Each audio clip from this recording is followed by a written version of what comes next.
السلام عليكم. في يوم من الايام، في وقت من الاوقات، فتره من الفترات، في سنه من السنين، حبيت اغير من نفسي واحسن من نفسي واروق على نفسي واعمل اللي في نفسي. فقمت لابس الجاكيت الجلد والجزمه مربطين ونزلت ادور على بلال شامه. المهم نزلت عديت الشارع، فلقيت الناس بيتفرجوا على المسلسل ومركزين قوي على قهوه كيمو. فسالتهم في ايه؟ قالوا لي اصل وداد بتنافس جعفر وجابت لسيد اخوه ضره. فرحت قهوه سمعه اللي في الخلفاوي في شبرا، لقيت الناس برضو بيتفرجوا على المسلسل. فسالتهم في ايه؟ قالوا لي اصل شوقي فتح الله فتح شباك اوضته عشان يخلي سيد يتفرج على مراته وهي بترقص له وبترقص لنا. فقمت سايبهم ورايح لقهوه الصحافه اللي في دوران شبرا، ولقيت الناس برضو بيتفرجوا على المسلسل. فقلت لهم في ايه؟ قالوا لي اصل القناه اللي قبل دي بتعرض حضره العمده واللي بعدها بتعرض ستهم، فاحنا متحاصرين هنا. فقلت لهم طب ما نغير النايل سات نفسه ونفتح العرب سات ونتفرج على قناه الظفره مثلا. فقالوا لي لا، بيعرضوا هناك مسلسل الاكسلانس بتاع محمد سعد. فقلت يا ساتر يا رب. فقمت شادد كرسي وقاعد ومسقف لجعفر العمده، هو بيضرب الحاره كلها بايده اليمين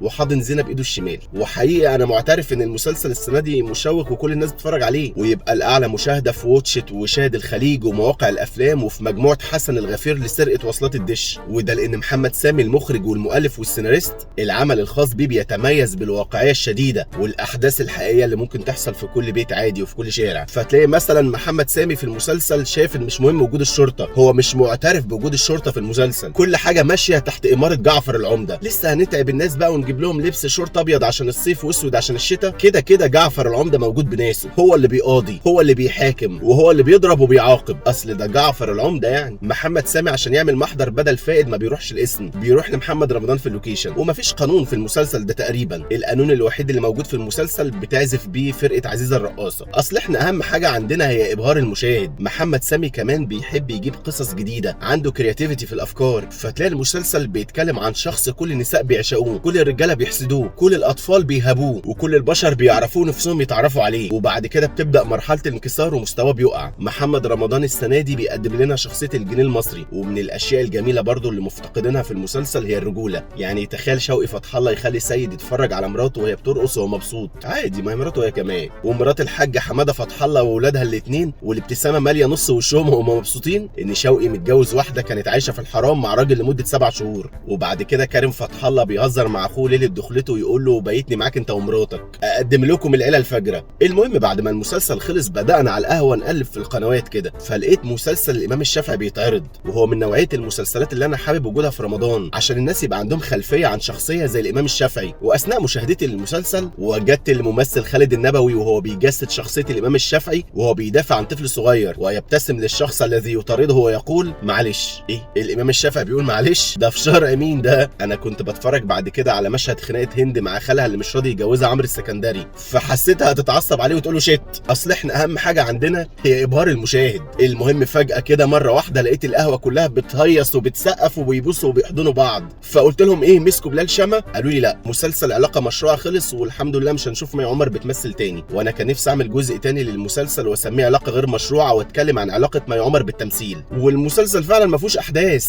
اول مسلسل سحر في مصر، تفوت حلقات زي ما انت عايز وترجع تلاقيه بيكمل عادي. اكتر وقت فيه احداث في المسلسل هو التتر. ومشهد وفاه مي عمر هو مشهد مؤثر الصراحه ويتناسب مع قدراتها التمثيليه. وانا الصراحه منبهر باداء بسنت شوقي في المسلسل، وسعيد جدا بالتطور العلمي اللي وصلنا له واننا نقدر نصنع مشاهد دراميه بتنام مغناطيسيا. وحقيقه أنا المسلسل ده خلاني سعيد بمي عمر اللي تقريبا خريجه مدرسه المونولوج الثانويه بنات، لازم كل مشهد ليها تقول حوار وهي باصه للكاميرا وتعيط. انا لما وافقت اتجوزه كان بسببك انت. كنت فاكره اني هقدر اعيش وانساك، كنت فاكره اني بعاقبك بس طلعت بعاقب نفسي. اصل احنا اهم حاجه عندنا هي ابهار المشاهد. وانا قاعد مع حالي افتكرت نصيحه مهمه جدا قالها لي جد الله يرحمه. قال لي لما تكبر عايزك تبقى عامل زي مسلسل سوق الكانتو، محدش مركز معاك ولا حد بيشوفك ولا حد حاسس بيك ولا حد بيتكلم عليك لا بحلو ولا بوحش. انا بس اكتر حاجه فارقه معايا انهم مطلعين فتحي عبد الوهاب كانه عيل صغير وبيحب فاطمه. انا حسيت ان في اول مشهد بينهم هتقوله ازيك يا عمو. ونفس الكلام على امير كرارة. وعلى قد ما المسلسل صورته مبهره على قد ما الاحداث رتيبه قوي، محدش بيتكلم خالص عن سوق الكانتو، سوق الحد اللي في شبرا الخيمه مسمع اكتر منه. لا يا عمرو، لا انا ولا انت خاينين، انا وانت كنا بنحب بعض قبل ما امجد يدخل بينا وانت اللي دخلته ما بينا. وانا كل ما افتح مسلسل ستهم الاقي الاستاذه روجينا عامله صوت راجل وحاطه ميك اب وحلقه شعرها وسايبه حواجبها، ورماح اخو ستهم يبقى ممثل سوري طالع بيتكلم صعيدي، بس للاسف كلامه في المسلسل كله طالع شاورما. وفي المسلسل مفهوم ان ستهم بتقلد صوت راجل قدام الناس عشان ما يعرفوش انها ست، انما بتتكلم بينها وبين نفسها بصوت راجل ليه؟ بتتمرن على الدور. وفي مشهد ملحمي ستهم بتفكر تلبس عبايه مرات اخوها عشان تجرب تلبس لبس الستات، ومرات اخوها عشان تقنعها قالت لها يرضيك الواد يطلع متلخبط مش عارف انت امه ولا ابوه. متلخبط ايه يا جماعه؟ دي بترضعه، هيتلخبط ازاي؟ وللاسف صناع المسلسل ده سالكين ومالهمش في الحوارات، وده باين من سيناريو المسلسل. وانا بقلب في التلفزيون كده على القهوه لقيت مشهد غريب قوي بجد في مسلسل بابا المجال. مصطفى شعبان من كتر جدعنته نزل يصلح عربيه الترحيلات بتاعه البوليس اللي هو مترحل فيها على السجن، جدع قوي. وعندي سؤال بجد والله، هو استاذ باسم سمره وشه عرقان ليه طول المسلسل مع ان المشاهد بتاعته كلها مليانه مكيفات؟ صبح يابا. وفي مشهد واحد بس في المسلسل مدته دقيقتين اتقال فيه البيت بيت ابونا والغرب يطردونا، اللي نفرح بيك على واحده من دمك تصونك وتشيل همك، اللي يبص للي مش ليه على دماغه نديه، هوسع سكه للي جاي يشيل التركه، قشر وانا كشر، طب كتر وانا زفر. لا دي بتاعتي. في قصيده اسمها على قدر اهل العزم للمتنبي، وفي قصيده اسمها نهج البرده لاحمد شوقي، وفي قصيده اسمها معلقه لامرؤ القيس، وفي بابا المجال لمحمد الشواف، واللي هيجي علينا مش هنحله الا لما ننزله الله عليا. وفي المسلسل محمد رضوان عايز يقتل مصطفى شعبان، وباسم سمر عايز يقتل مصطفى شعبان، وعارفه عبد الرسول عايزه تقتل مصطفى شعبان، وفرح يوسف عايزه تقتل مصطفى شعبان، ومصطفى شعبان عايز يقتل مصطفى شعبان. والله حاول يقتل نفسه وهو في السجن. وبعدين انا لاحظت حاجه كده في بابا المجال، رياض الخولي يبقى كبير عيلته معاه كل فلوس المطريه وبيدور على ابنه اللي مش لاقيه، وفي جعفر العمده محمد رمضان يبقى كبير عيلته معاه كل فلوس السيده زينب وبيدور على ابنه اللي مش لاقيه. انا خايف في الاخر المسلسلين يفتحوا على بعض وزينة تبقى مرات رياض الخولي ووداد تتجوز نسرين امين. بس حقيقي انا حابب تمثيل نسرين امين وتمثيل سما ابراهيم، وبحب اتفرج على المشاهد بتاعتها مع باسم سمره. وانا بقلب في التلفزيون كده على القهوه لقيت خالد الصاوي متقمص شخصيه الملك لير، وجنبه ميان ميونه وهي بتقوم بدور الاميره ياسمين، فخفت الاقي طالع جنبها الامير عنبه، بس الحمد لله ما لقيتوش. ولما سالت ايه ده فقالوا لي ده مسلسل جت سليمه لدنيا سمير غانم، فاتبسطت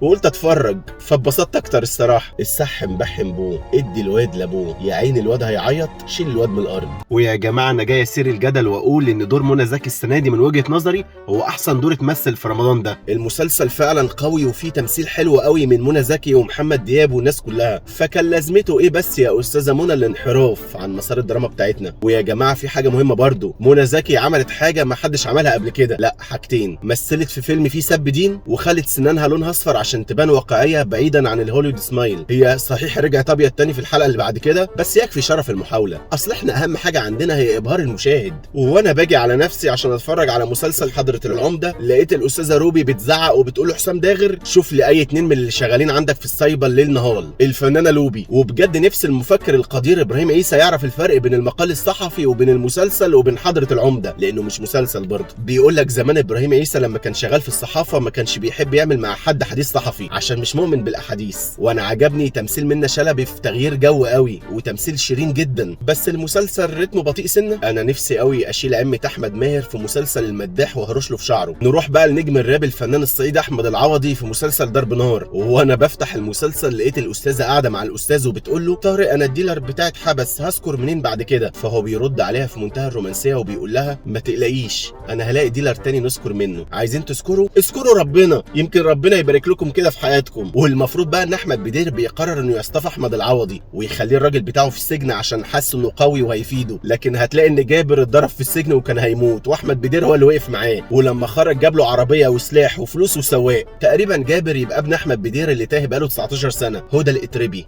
التمثيل كما يجب الا يكون. ويا جماعه في 5 سنين عدوا في المسلسل ومفيش حاجه اتغيرت غير ان ابن مهره كبر. كده كده احمد العوضي ما حسش بال5 سنين عشان عايش الحياه بسرعه الاكس 2. وفي الحلقه 16 لما طلع من السجن قال كلام مهم قوي بس ما فهمتش منه ولا حرف الصراحه. وحقيقه انا عجبني ان المسلسل طلع مش نفس التيمه بتاعت اللي مالوش كبير، والصراع اللي بين جابر ومهره عجبني. بس بجد نفسي افهم ازاي المسلسل اسمه ضرب نار والمسدسات اللي فيه بتطلع خرز، يعني مشهد الناس بقالهم نص ساعه بيضربوا نار على العربيه وفي الاخر الازاز حتى ما يتكسرش. اصل احنا اهم حاجه عندنا هي ابهار المشاهد. في لعبه كده اللي هي بتلبس خوذه وتفضل تكسر في تلفزيونات وتكييفات وغسالات عشان اعصابك تهدى، يا ريت يحطوا معاهم الفنانه ويزو. بجد افاتها هي ومحمد سعد في مسلسل الاكسلانس اتعلم مع الواحد في وشه. زمان كان في واحد صاحبي اسمه ميدو كان دايما بيقعد في اخر ديسك في ثالثه اعدادي، وكان بيرمي ازاز بلاستيك على عيال في الفصل ويرمي ورق على المدرسين. ميدو اخد ثالثه اعدادي في 3 سنين لحد ما تحول منازل وفصلوه عشان سرق المدير بتاعنا. اهو مسلسل اكس لانس افشل من الواد ده.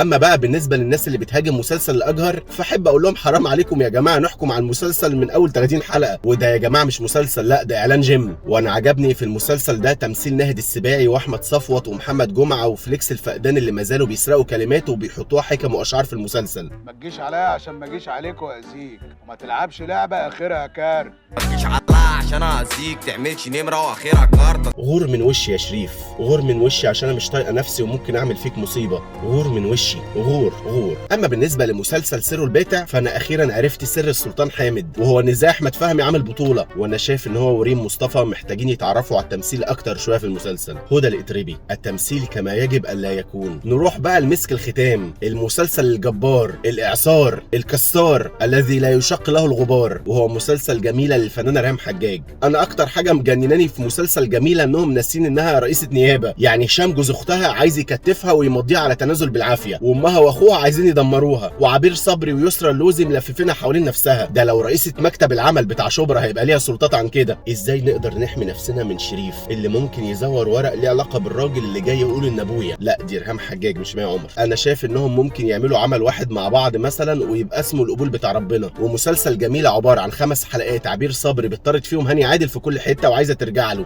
و3 حلقات يسرى اللوزي بتحور على ريهام حجاج، و30 حلقه سوسن بدر بتعمل كل حاجه حرام. هو انت ليه بتعند معايا كده يا عمرو؟ ليه مش بترد عليا وليه بتقفل تليفونك؟ في حد يسيب مراته طول الفتره دي من غير ما يطمن عليها؟ ايه دي مي عمر بقى المره دي. اصل احنا اهم حاجه عندنا هي ابهار المشاهد. سلام.